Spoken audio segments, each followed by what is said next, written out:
शादी करके अपने ससुराल रामपुर आई थी। उसका पति राकेश और ससुर किसी काम से बाहर गांव गए थे। घर में कमल और उसकी सास ही थी। अरे बहू, तुम्हारी पिताजी ने नया टीवी देने का वादा किया था शादी में, कहीं भूल तो नहीं गए? सास की बात सुन के कमल चकित हो जाती है। अच्छा, लेकिन पिछले महीने ही मेरे बाबूजी ने नया फ्रिज भेजा है, फिर अब टीवी? हाँ, वही तो मैं भी कह रही थी, लेकिन तुम्हारे पिताजी मान ही नहीं रहे। बड़ा प्यार है तुमसे। सास की बात सुन के कमल सोच में पड़ती है। पता नहीं पिताजी ऐसा क्यों कर रहे हैं। मेरी शादी के लिए पहले ही उन्होंने इतना कर्जा उठाया है। कुछ दिन बाद कमल के ससुराल में बढ़िया सा एलईडी टीवी आ जाता है। सास बहुत खुश है, लेकिन कमल दुखी हो जाती है। पता नहीं पिताजी ने कैसे पैसे जुटाए होंगे इस महंगे टीवी के लिए। ऐसे ही कुछ दिन बीत जाते हैं। अब कमल की सास कुछ और बड़ी चीज पाने की लालसा करती है। बहू, तुम्हारे पिताजी कार कब बुक कर रहे हैं? 1 महीना हो गया उन्होंने वादा करके। सास की बात सुन के कमल को झटका लगता है। जी, और एक कार? हमारे पास तो पहले से ही एक है ना। अरे उसमें एसी नहीं है ना, और बहुत छोटी भी तो है। और तुम्हारे पिताजी ने खुद ही हमें कार देने की मनीषा जताई, तो हम ना नहीं बोल सके। सास की बात सुन के कमल उलझन में पड़ती है। माँ जी, क्या मैं 2 दिन के लिए पिताजी के यहाँ हो आऊं? कार कब तक आएगी ये भी देख लूंगी। कमल की बात सुन के सास खुश होती है। हाँ हाँ, बिल्कुल जाना, मैं यहाँ सब संभाल लूंगी। अगले दिन कमल अपने मायके निकलती है। प्रणाम माँ जी, आप अपना ख्याल रखना। हाँ हाँ, तुम चिंता मत करो। कार तो आ ही जाएगी आज नहीं तो कल। लेकिन तुम लौटते वक्त अपने मायके से कुछ कीमती मूल्यवान चीज लेके आना। खाली हाथ मत लौटना। हाँ, नहीं, वो क्या है ना, नई दुल्हन के लिए अशुभ होता है, ऐसा मानते हैं। हे भगवान, इनकी भूख तो दिन ब दिन बढ़ती ही जा रही है। कमल अपने मायके पहुंचती है और अपने पिताजी से कार के बारे में पूछताछ करती है। क्या कार? और वो भी एसी वाली? नहीं, मैंने तो ऐसा कोई वादा नहीं किया है। और अब तो मेरी सारी जमा पूंजी भी खत्म हुई है। अब कमल के दिमाग में सारी बात सुलझ जाती है। अच्छा, मतलब सासू जी झूठ बोल रही है, अपनी मनगढ़ंत कहानियां बना रही है। 2 दिन पिताजी के घर रहने के बाद कमल अपने ससुराल लौटने की तैयारी करती है। प्रणाम पिताजी, मैं चलती हूँ, आप अपना ख्याल रखना।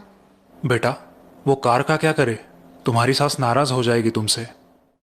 नहीं पिताजी, अब चिंता मत कीजिए, मैंने यहाँ की 2 मूल्यवान चीजें अपने साथ ली है, सासू माँ खुश हो जाएंगी।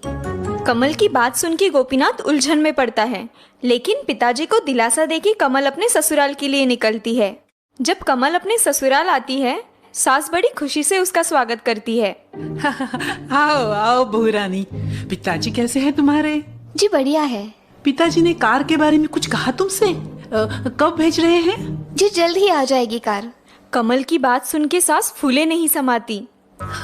वाह वाह, ये तो बड़ी खुशी की बात है बहू। राकेश और तुम्हारे ससुर जी शहर से लौटेंगे ना, और आंगन में नई बड़ी लंबी कार देखेंगे तो बड़े खुश हो जाएंगे। वरना मुझे कोई शौक नहीं है गाड़ी वाड़ी का। जी माँ जी, मैं जानती हूँ।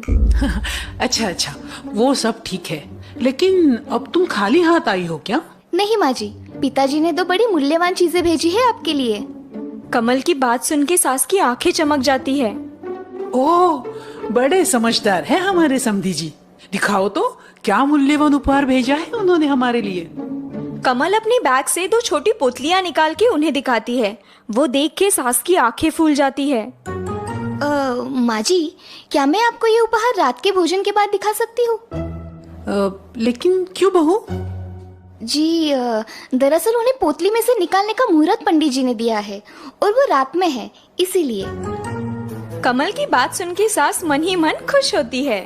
उसे लगता है कि उस पोतली में हीरे की चमचमाती अंगूठी या फिर मोतियों की माला होगी।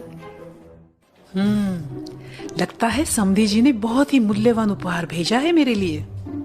हाँ, ठीक है, जैसे तुम सही समझो। एक काम करना, इस खुशी में आज भोजन में कुछ पकवान बना दो। खीर बना दो, नहीं तो गाजर का हलवा ही बना दो। राकेश और उसके पिताजी भी बिजनेस ट्रिप से आज आने वाले हैं ना। जी माँ जी, जैसे आप कहे। रात को सारे खाना खाने बैठते हैं। कमल खाना परोसती है, लेकिन जैसे ही सास पहला निवाला लेती है, उसका मुंह कड़वा हो जाता है। बहू, अरे ये क्या, सब्जी में बिल्कुल नमक नहीं है। हाँ बेटा, और खीर में भी बिल्कुल स्वाद नहीं है। शायद तुम चीनी डालना भूल गई हो। कमल अंदर जाके मायके से लाई 2 छोटी पुतलियां लेके आती है। ये क्या है बहू, पहले नमक चीनी तो लाओ। जी ये वही है। कमल की बात सुन के सास, ससुर और उसका पति राकेश उलझन में पड़ते हैं। क्या तुम अपने मायके से चीनी और नमक लाई हो? जी। कमल की बात सुन के सास ससुर अचरज में पड़ते हैं। राकेश थोड़ा गुस्सा होता है। मैं तुम्हें बहुत समझदार समझ रहा था, लेकिन ये तुमने बहुत गलत किया है। हाँ बहू, राकेश ठीक कह रहा है। तुम्हारे मायके वाले क्या सोचेंगे हमारे बारे में? कमल हल्का सा मुस्कुराती है। जी मैंने तो सिर्फ माँ जी की इच्छा पूरी की है। कमल का जवाब सुन के ससुर और राकेश अचरज से सास की तरफ देखते हैं। सास जरा सी डर जाती है। माँ, क्या कमल सही कह रही है? नहीं बेटा, मैंने ऐसे नहीं कहा था कि अपने मायके से चीनी और नमक ले आना। माँ जी, लेकिन आप ही ने मुझे कहा था कि अपने मायके से वहाँ की कुछ मूल्यवान चीजें लेके आना, वरना अशुभ माना जाता है। कमल की बात सुन के सास गड़बड़ा जाती है। कुछ भी मत बोलो बहू, कौन सी दुश्मनी निकाल रही हो? माँ जी, मेरी स्वर्गवासी माँ हमेशा कहती थी कि चीनी और नमक हमारी गृहस्थी की बहुत मूल्यवान चीजें हैं। क्यों?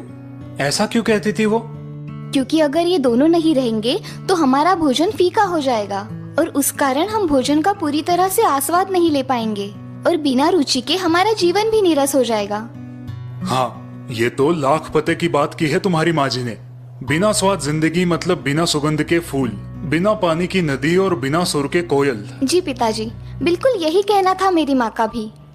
बातचीत चल रही थी, तभी कमल के ससुर के दिमाग में कुछ विचार आता है। 1 मिनट बहू, इसका मतलब तुम्हारी सास तुम्हें मायके से कुछ ना कुछ कीमती लाने को कहती है? तो क्या ये टीवी और फ्रिज भी इन्हीं की डिमांड थी? कमल अपनी सास को देखती है। सास की गर्दन शर्म से झुक जाती है। नहीं नहीं पिताजी, वो तो मेरे बाबूजी की इच्छा थी। तो फिर इस बार माँ ने मूल्यवान वस्तु की डिमांड क्यों की थी? कमल मुस्कुरा के कहती है, वो शायद माँ जी मेरी परीक्षा ले रही थी कि मैं सचमुच समझदार हूँ या नहीं। ठीक कहा ना माँ जी? हाँ, बहू ठीक कह रही है। कमल की बात सुन के राकेश और ससुर हंस पड़ते हैं। फिर तो तुम अव्वल नंबर से पास हुई हो। क्यों भाग्यवान, ठीक कहा ना मैंने? हाँ, जी बिल्कुल सही कहा आपने। अब मुझे इस गृहस्थी की कोई चिंता नहीं। मैं 4 धाम यात्रा के लिए बेझिझक जा सकती हूँ। कमल रसोई में साफ सफाई कर रही है, तभी उसकी सास वहाँ आती है। बहू, मुझे माफ कर देना। मेरी लालच की वजह से तुम्हारे पिताजी को बड़ी मुश्किलें उठानी पड़ी होगी। नहीं माँ जी, कोई बात नहीं। आपने अपनी गलती मान ली, ये आपका बड़प्पन है। कमल की बात सुन के सास संतुष्ट होती है और उसे आशीर्वाद देती है। सचमुच मैं कितनी भाग्यवान हूँ जो तुम्हारी जैसी संस्कारी, क्षमाशील और विचारी बहू हमारे घर आई है। जुग जुग जियो बेटा।